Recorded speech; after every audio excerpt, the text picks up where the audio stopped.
So here we are on a beautiful morning and we're out on an expedition in deepest rural Nottinghamshire and we've come to investigate the history of a little village called Littleborough. And on the road down to Littleborough, which is a dead-end road, you come across this fine impressive toll house, and it must make you wonder who would build a toll road here. There's no traffic. And in fact this toll road dates back to the 1820s. It was part of a scheme to build a route from Lincoln to Retford and Doncaster, crossing the Trent on the ferry at Littleborough. The reason there's no traffic here anymore and that this road was a failure is because only a few years later a new bridge was built at Dunham, a couple of miles to the south, and the bridge at Littleborough that they intended was never completed, so the traffic vanished. And that's all the better for us on our historical investigation today.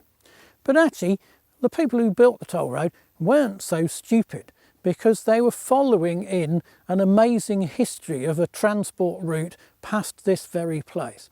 If we go back to Roman times, the Romans had a road from Lincoln to York that went due north and across the Humber, and then they built another road avoiding the Humber, crossing the Trent here at Littleborough, and then running to Doncaster and York that way. And that road ran just nearby this very spot that we're standing at.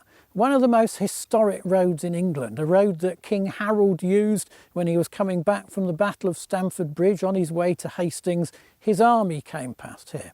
A few years later, William the Conqueror came in the other direction when he was trying to pacify the north. So it's a real historical route at this very point.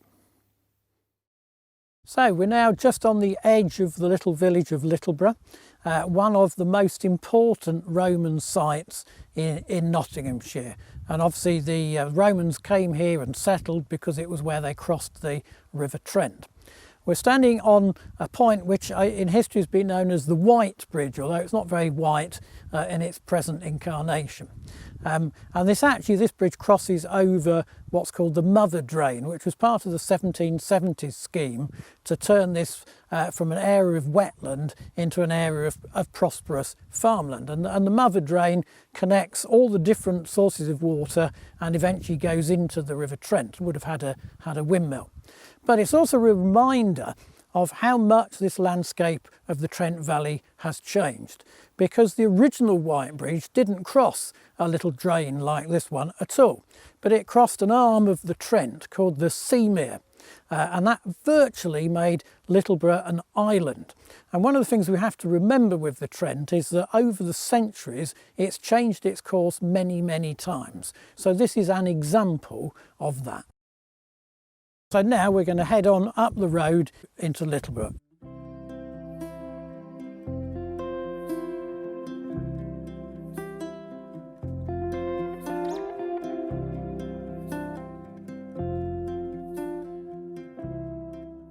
So here we are in the middle of what passes for downtown Littleborough these days. Now it's a village with only maybe half a dozen houses. A church behind us, which is redundant, and then just over the bank here is the river. So we're going to go and have a look at where the ferry and the Roman causeway used to be. Now we're down by the River Trent, England's longest river, in what would have been the old Roman town of Segorlocum. And here the Romans crossed the river. We know that they built a causeway, and later descriptions talk about it being about 16 feet wide, a stone causeway protected by piles of oak.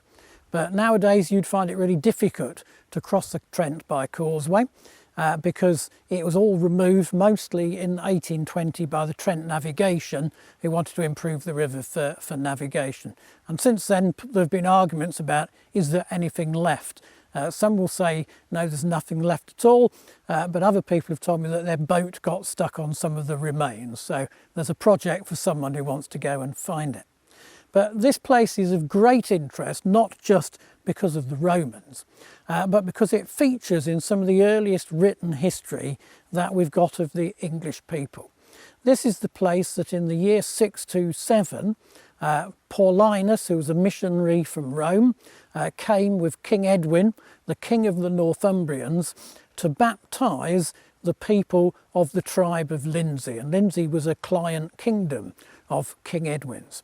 And 99% probability this is the place where they did it. Everybody could get here, there was a causeway, and they could use the river. And Bede's History of the English Church, one of the earliest English history books that we have got, talks about these events. Paulinus also preached the word of God to the province of Lindsey, which lies immediately south of the Humber and extends to the sea. His first convert was Blyker, reeve of the city of Lincoln. In this city, he also built a stone church of fine workmanship, which today, either through neglect or enemy damage, has lost its roof, although the walls are still standing. And each year miracles of healing occur in this place for the benefit of those who seek it in faith. The priest Deda, abbot of the monastery of Partney and a most reliable authority, when relating the story of the faith in this province, told me that one of the oldest inhabitants had described to him how he and many others had been baptised by Paulinus in the presence of King Edwin, and how the ceremony took place at noon in the River Trent, close to the city which the English call Teowulvingerkester, now Littleborough. He used to paint a verbal portrait of Paulinus as a tall man having a slight stoop, with black hair and ascetic face, a thin hooked nose, and a venerable and awe-inspiring presence. So quiet little Littleborough. Hundreds of people would have been here with the king and a future saint. So we're still in the middle of Littleborough, and we're right down beside the River Trent at the point where the ferry used to run. And in the old days there were small ferries like this literally every couple of miles along the Trent, until in this area they were really killed off by the opening of the Dunham Toll Bridge and the Gainsborough Bridge, so that by 1900 most of the little ferries had finished. But we know there was a ferry here a very long time ago. Back in the 1600s there was a legal dispute over it, and then in the early 1700s the people in Littleborough dug up some old Roman stone altars, and they were set into some new steps that were built for the ferry passengers.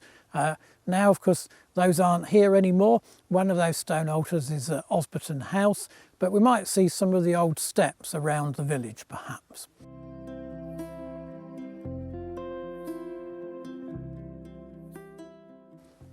So here we are in the churchyard of Littleborough, and you can see it's a slightly raised piece of ground. We're in the middle of an area where the Romans would have lived. Possibly there was a Roman temple on this site. We don't know all the details.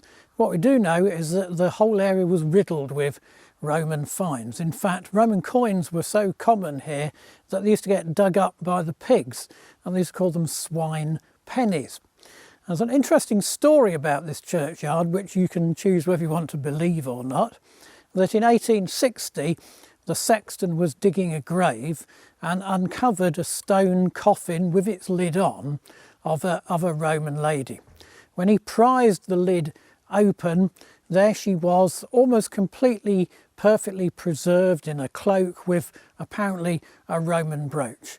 But then in a matter of seconds everything turned to dust as it was exposed to the air. You can decide whether you want to believe that or not. So this church is quite a small church. It's mainly built of Lincolnshire limestone. You can see some interesting herringbone patterns. And also it said that some of the building includes Roman tiles. So we're going to go and have a look, see if we can find any Roman tiles. So we're looking for Roman tiles, which would be orange light bricks, rather flatter and more elongated shape though, and probably the people who were building this church in the 10th and 11th centuries would have grubbed some up from the fields.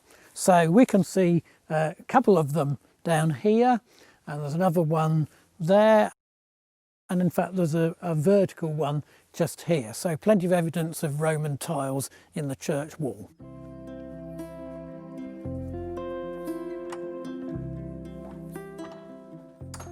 So we're now inside the wonderful little church in Littleborough. Used to be the parish church. It's now redundant and in the care of the Churches Conservation Trust, who do a marvellous job of making sure that so many of these churches are open. And we've got a great little chancel arch here showing the sort of Norman origins of this church, or possibly slightly earlier. And then over here there's a much later edition of a vestry. So I'm going to go and have a poke around in there and see if there's anything interesting to see. So here we are in the vestry, and we've got interesting old pictures left here for us to have a look at. So let's see what we can find. Well, here we've got Mr. Fulgham of Osberton. He was the patron of the parish, that's presumably why he's here. And the Bishop of Southwell. Southwell, of course, was a new diocese in Victorian times. And then we've got 5 postcards, all of which were by the Retford photographer Welshman, whose collection's in the Bassetlaw Museum. We've got the church. It says Littleborough Ferry, but I don't think that's the actual ferry boat. The old vicarage, the church, and bend in the river. And then some quite interesting pictures which are of Cottam, another nearby village. Looks like that's the induction of the new vicar at Cottam, which is quite an impressive scene, everybody in the village there. The church, which is now a house inside Cottam Church. And this looks like the choir, and my goodness, there's a very severe looking woman in the front there. You wouldn't want to misbehave in the choir if she was in charge. So now I'm standing by John Kidney's gravestone, and here it says, "A wise man feareth and departeth from evil." Well, we're going to depart from Littleborough. Hope you've enjoyed your visit to this fantastically interesting village. If you want to know more, we've got several books about local history and Christian heritage in the region. Details will come up shortly that you can have a look at. Thank you very much.